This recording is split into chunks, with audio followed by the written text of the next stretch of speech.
there, pasta people, your perfect nightmare here. So, I present to you one of the most popular creepypastas online, Ben Drowned. So, this was a request for Bacon Dog Jr., also more recently known as Andrew Nintendo.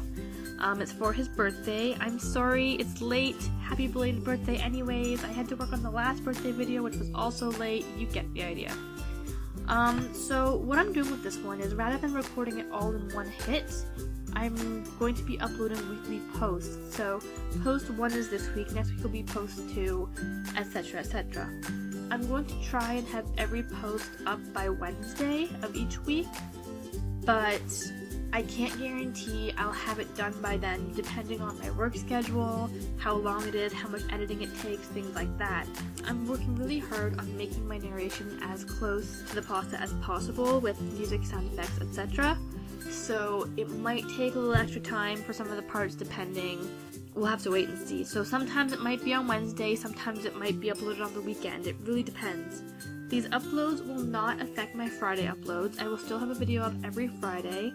Some of them may be a little bit shorter than usual because it's taking up so much of my free time. But for the duration of Ben Drowned, you will be getting 2 pastas per week, a post from the Ben Drowned series, and a normal Friday upload. So get excited about that. Also, if you've made any requests that I haven't gotten to, don't think I've forgotten about you. I haven't, but I've got a lot of backlogged requests and projects right now that I'm working on getting through, and I'm only going to be working on one request at a time because I put so much effort into them and I work so hard on making them like as perfect as I possibly can for the person who requested it. So if you requested something, it is likely on my list that I have sitting in front of me on my computer. I just have to wait to get to it because I go through them in the order that I received them.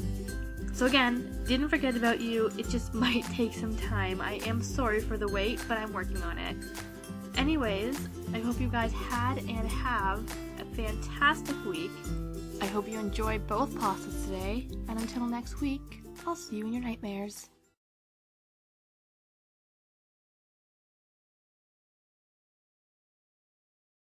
Post 1, September 7th, 2010. Okay. I need your help with this. This is not copypasta, this is a long read, but I feel like my safety or well-being could very well depend on this. This is video game related, specifically Majora's Mask, and this is the creepiest shit that has ever happened to me in my entire life. Having said that, I recently moved into my dorm starting as a sophomore in college, and a friend of mine gave me his old Nintendo 64 to play. I was stoked, to say the least. I could finally play all of those old games of my youth that I hadn't touched in at least a decade. His Nintendo 64 came with one yellow controller and a rather shoddy copy of Super Smash Bros. And while beggars can't be choosers, needless to say, it didn't take long until I became bored of beating up level 9 CPUs. That weekend, I decided to drive around a few neighborhoods about 20 miles or so off campus, hitting up the local garage sales, hoping to score on some good deals from ignorant parents. I ended up picking up a copy of Pokemon Stadium, GoldenEye, fuck yeah, F-Zero, and 2 other controllers for $2. Satisfied, I began to drive out of the neighborhood when one last house caught my attention. I still have no idea why it did. There were no cars there, and only one table was set up with random junk on it. But something sort of drew me there. I usually trust my gut on these things, so I got out of the car and was greeted by an old man. His outward appearance was, for lack of a better word, displeasing. It was odd. If you asked me to tell you why I thought he was displeasing, I couldn't really pinpoint anything. There was just something about him that put me on edge. I can't explain it. All I can tell you is that if it wasn't in the middle of the afternoon and there weren't other people within shouting distance, I wouldn't have even thought of approaching this man. He flashed a crooked smile at me and asked what I was looking for, and immediately I noticed that he must be blind in one eye. His right eye had that glazed over look about it. I forced myself to look to his left eye instead, trying not to offend, and asked him if he had any old video games. I was already wondering how I could politely excuse myself from the situation when he would tell me he had no idea what a video game was. But to my surprise, he said he had a few in an old box. He assured me he'd be back in a jiffy and turned to head back into the garage. As I watched him hobble away, I couldn't help but notice what he was selling on his table. Littered across his table were rather peculiar paintings. Various artworks that looked like ink blots that a psychiatrist might show you. Curious, I looked through them. It was obvious why no one was visiting this guy's garage sale. These weren't exactly aesthetically pleasing. As I came to the last one, for some reason, I thought it looked almost like Majora's Mask. The same heart-shaped body with little spikes protruding outward. Initially, I just thought that since I was secretly hoping to find that game at these garage sales, some Freudian bullshit was projecting itself into the ink blots. But given the events that happened afterward, I'm not so sure now. I should have asked the man about it. I wish I would have asked the man about it. After staring at the Majora-shaped blot, I looked up and the old man was suddenly there again, arm's length in front of me, smiling at me. I'll admit, I jumped out of reflex and laughed nervously as he handed me a Nintendo 64 cartridge. It was the standard gray color, except that someone had written Majora on it in black permanent marker. I got butterflies in my stomach as I realized what a coincidence this was, and asked him how much he wanted for it. The old man smiled at me and told me that I could have it for free, that it used to belong to a kid who was about my age who didn't live here anymore. There was something weird about how that man phrased it, but I didn't really pay any attention to it then. I was too caught up in not only finding this game, but getting it for free. I reminded myself to be a bit skeptical, since this looked like a pretty shady cartridge, and there's no guarantee it would work. But then the optimist inside me interjected that maybe it was some kind of beta version, or pirated version of the game, and that was all I needed to be back on Cloud 9. I thanked the man, and the man smiled at me and wished me well, saying, "Goodbye then." At least, that's what it sounded like to me. All the way in the car ride home, I had a nagging doubt that the man said something else. My fears were confirmed when I booted up the game. To my surprise, it worked just fine, and there was only one save file named simply Ben. Goodbye, Ben. He was saying, "Goodbye, Ben." I felt bad for the man, obviously a grandparent and obviously going senile, and I, for some reason or another, reminded him of his grandson, Ben. Out of curiosity, I looked at the save file. Eyeballing it, I could tell that he was pretty far in the game. He had almost all of the masks and 3/4 remains of the bosses. I noticed that he had used an owl statue to save his game. He was on day 3 and by the stone tower, with hardly an hour left before the moon would crash. I remember thinking that it was a shame that he had come so close to beating the game, but he never finished it. I made a new file named Link out of tradition and started the game, ready to relive my childhood. For such a shady-looking game cartridge, I was impressed at how smoothly it ran. Literally just like a retail copy of the game, save for a few minor hiccups here and there, like textures being where they shouldn't be, random flashes of cutscenes at odd intervals, but nothing too bad. However, the only thing that was a little unnerving was that at times the NPCs would call me Link, and at other times they'd call me Ben. I figured it was just a bug, a fluke in the programming causing our files to get mixed up or something. It did kind of creep me out though, after a while, and it was around after I had beaten the Woodfall Temple that I regrettably went into the save file and deleted Ben. I had intended to preserve the file just out of respect for the game's original owner, not like I needed 2 files anyways, hoping that this would solve the problem. It did and didn't. Now the NPCs wouldn't call me anything.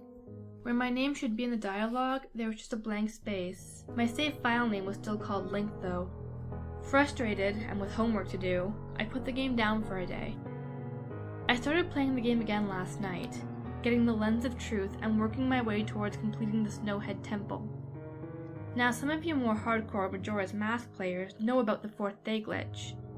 For those of you who don't, you can Google it, but the gist of it is that right as the clock is about to hit 0 on the final day, you talk to the astronomer and look through the telescope.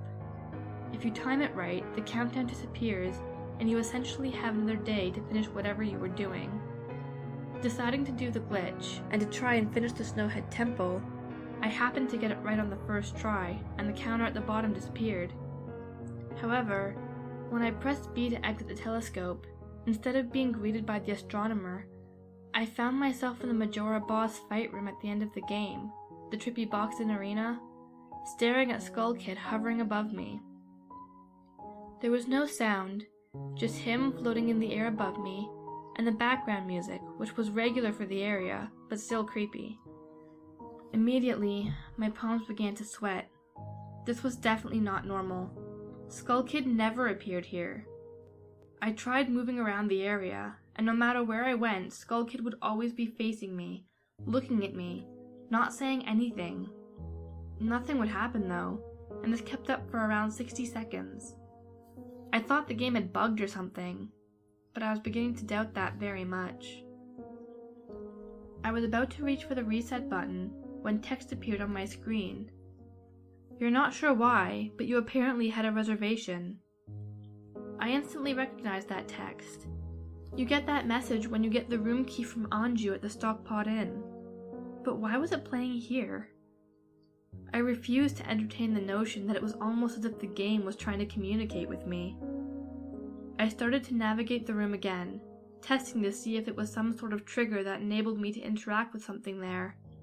Then I realized how stupid I was. To even think that someone could reprogram the game like this was absurd. Sure enough, 15 seconds later, another message appeared on the screen. And again, like the first one, it was already a pre-existing phrase.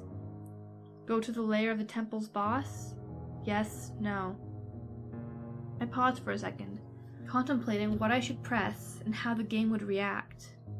When I realized that I couldn't select no, taking a deep breath, I pressed yes, and the screen faded to white, with the words Dawn of a New Day, and the subtext of vertical lines beneath it. Where I was ported to filled me with the most intense sense of dread and impending fear I had ever experienced. The only way I can describe the way I felt here is having this feeling of inexplicable depression on a profound scale. I'm normally not a depressed person, but the way I felt here was a feeling that I didn't even know existed. It was such a twisted, powerful presence that seemed to wash over me. I appeared in some kind of weird Twilight Zone version of Clocktown. I walked out of the clock tower, as you normally do when you start from day one, only to find that all of the inhabitants were gone. Usually with the 4th day glitch, you can still find the guards and the dog that runs around outside the tower. This time they were all gone. What replaced them was the ominous feeling that there was something out there, in the same area as me, and it was watching me.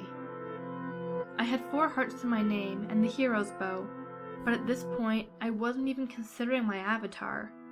I felt that I personally was in some kind of danger. Perhaps the most chilling thing was the music. It was the Song of Healing, ripped straight from the game itself, but played in reverse. The music would get louder, building up so as if you should expect something to pop out at you, but nothing ever did, and the constant loop began to wear on my mental state.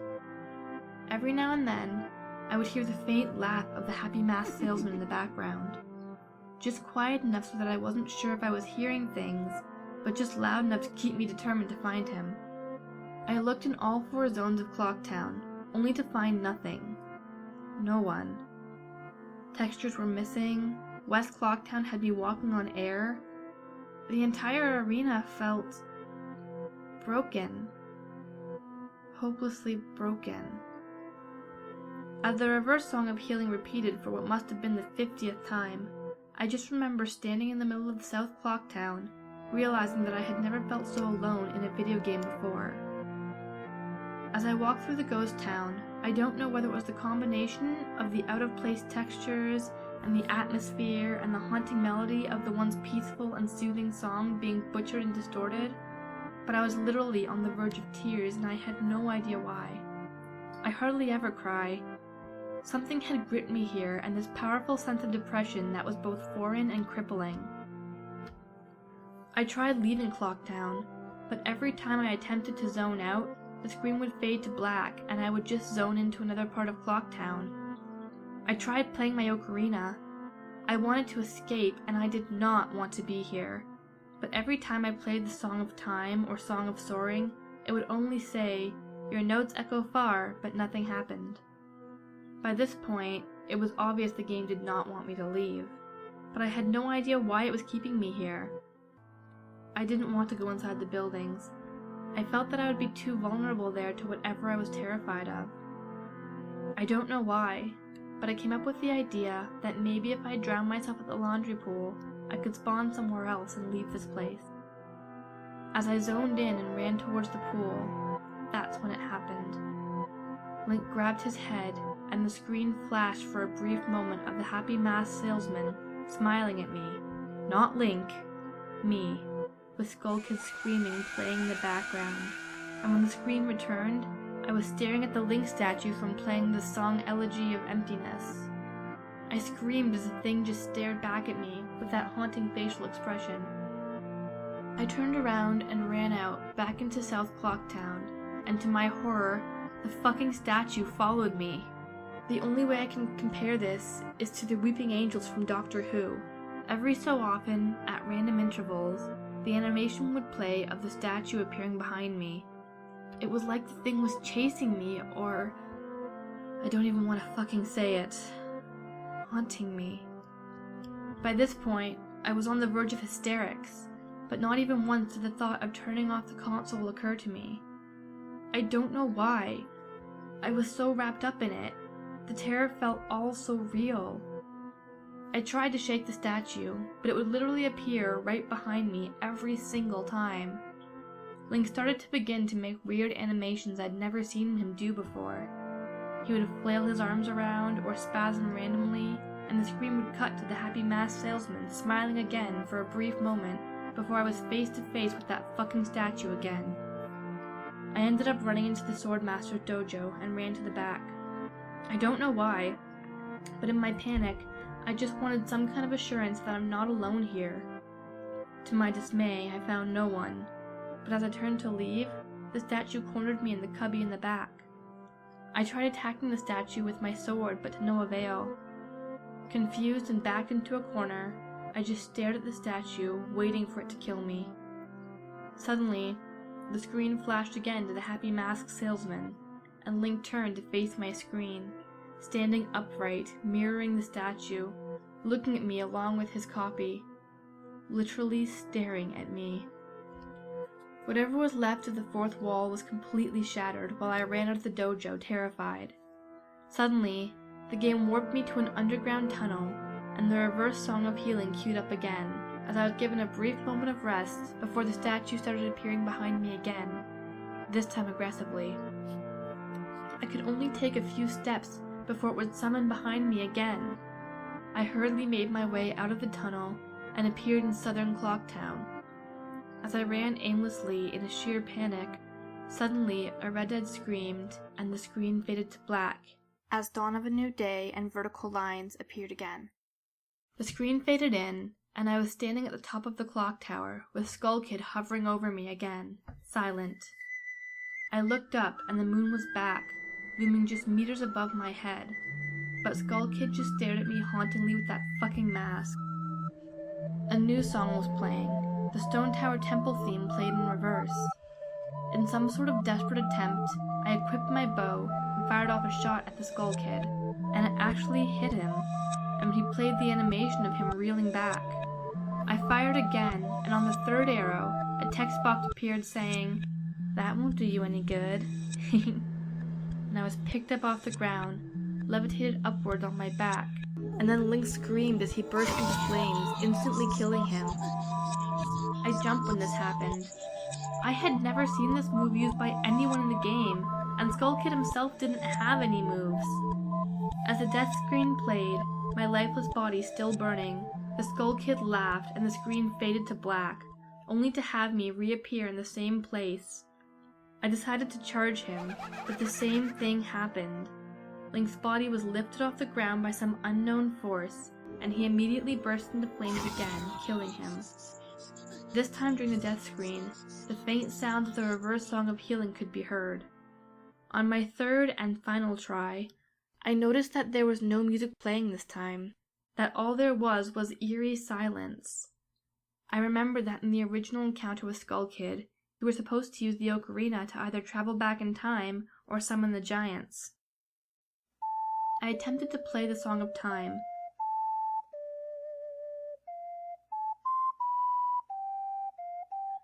but before I could hit the last note, Link's body once again horrifically exploded into flames and he died.